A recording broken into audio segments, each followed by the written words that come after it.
کامێرەکانی تیشڕەوی هاتوچۆ لە هەرێمی کوردستان دەدرێنەکەرتی تایبەت و لە سەدا هەشتای داهاتەکەش بۆ کۆمپانیای جێبەجێکار دەبێت. سوپای ئەمریکا گەورەترین بنکەی سەربازی خۆی لە هەرێمی کوردستان دەگوازێتەوە بۆ کوێیت. وەزیری بەرگری ئیسرائیل ڕایگەیاند ئێران تەنیا 10 هەفتە دوورە لە گەیشتن بە چەکی ئەتۆمی. ساڵتان لەبێت توەم کاتتان باش، گرنگترین هەواڵەکانی ئەمڕۆتان پێشکەش دەکەم. سوپای ئەمریکا گەورەترین بنکەی سەربازی خۆی لە هەرێمی کوردستان دەگوازێتەوە بۆ کوێیت.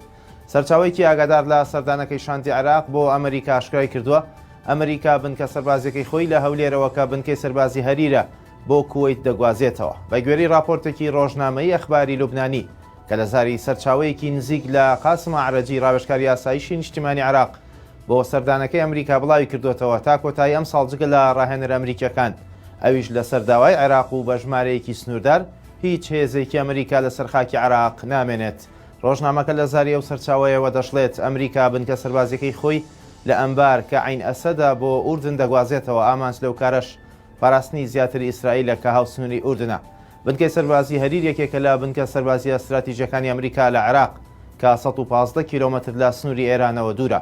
دوای بەڕێوەچوونی 4 گەڕی دانیشتن لە نێوان ئەمریکا و عێراق لەبارەی ئەرک و ڕۆڵی هێزەکانی ئەمریکا لە عێراق، ئەو دوو وڵاتە ڕێککەوتن لە سەرکشانەوەی هێزە شەڕکەرەکانی ئەمریکا لە عێراق و مانەوەی ئەو هێزانەی کە تەنیا هێزی ڕاوێژکارین. کامێراکانی تێژڕەوی هاتوچۆ لە هەرێمی کوردستان دەدرێنە کەرتی تایبەت و لە سەدا هەشتای داهاتەکەش بۆ کۆمپانیای جێبەجێکار دەبێت. لە بادوواداچوونێکیدا عەلی حەمەساڵح ئەنجامی پەرلەمانی کوردستان ئاشکرای کردووە کامێرا جێگیرەکانی هاتوچۆ کە سەرپێچی تێژڕەوی دەگرێت ئێستا دراوە بە کۆمپانیایەک و وەزارەتی ناوخۆ گرێبەستی لەگەڵ کردووە بۆ دانانی 225 کامێرای جێگیر لە سنووری پارێزگای سلێمانی و ئیدارەکانی ڕاپەڕین و گەرمیان و تێچووی پرۆژەکەش 53 ملیار دینارە. ئەو پەرلەمانتارە ئاماژەی بۆ ئەوەش کردووە لە سەدا هەشتای داهاتەکەی بۆ کۆمپانیاکە دەبێت و لە سەدا 20یش بۆ حکوومەت تا ئەو کاتەی کۆمپانیاکە کۆی تێچووی پرۆژەکە دەردەهێنێتەوە. دواتر ئەم ڕێژەیە پێچەوانە دەبێتەوە.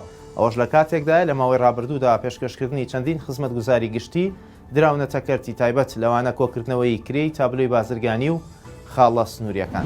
جارێکی تر سوپای تورکیا بۆردومانی ناوچە سنووریەکانی هەرێمی کرد.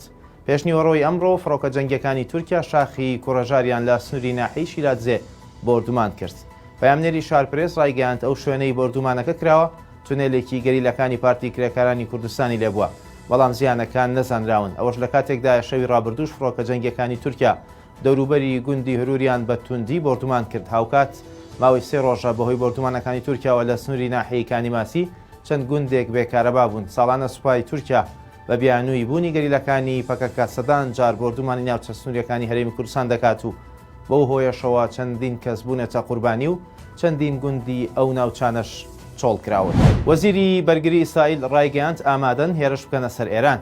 بینی گانتس وەزیری بەرگری ئیسرائیل لە میانی لێدوانێکی ڕۆژنامەوانیدا هێرشی توندی کردە سەر ئێران و ڕایگەیاند ئەو وڵاتە بووەتە کێشەیەکی جیهانی.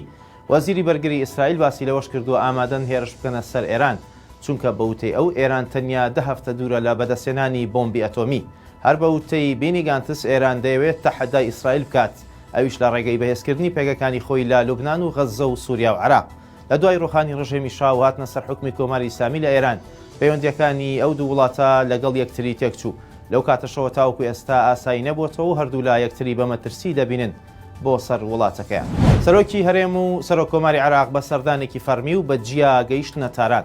ئەمڕۆ دکتۆر بەرهەم ساڵح سەرۆک کۆماری عێراق بە مەبەستی بەژاریکردن لە مەراسمی سوێند خواردنی سەرۆکی نوێی ئێران گەیشتە تاران و لەگەڵ سەرۆک کۆماری نوێی ئەو وڵاتە ئیبراهیم ڕەئیسی کۆبووە و تاوتوێی دۆسی هاوبەشەکانی نێوان هەردوو وڵاتی دراوسێ و پتەوکردنی پەیوەندیەکانیان و گۆڕانکاریەکانی ناوچەکە کرا. هاوکات نێچیروان بارزانی سەرۆکی هەرێم بە سەرۆکایەتی شاندێکی باڵای هەرێمی کوردستان بە سەردانێک چۆتە تاران و لە ڕێوڕسمی سوێند خواردنی ئیبراهیم ڕەئیسی سەرۆکی ئێران بەشدار دەبێت. لە پێشاتێکی نوێژدا لە کاتی پێشوازیکردنی سەرۆکی هەرێم و شاندەکەیدا ئاڵای هەرێمی کوردستان بەتەنیشت ئاڵای ئێرانەوە دانرابوو. ئیبراهیم ڕەئیسی لە هەڵبژاردننی ئەم ساڵدا کە لە مانگی حوزەیراندا بەڕێوە چوو توانی سەرکەوتن بەدەست بهێنێت و ببێتە سەرۆک کۆماری ئیسلامی ئێران. خواتان لەگەڵ.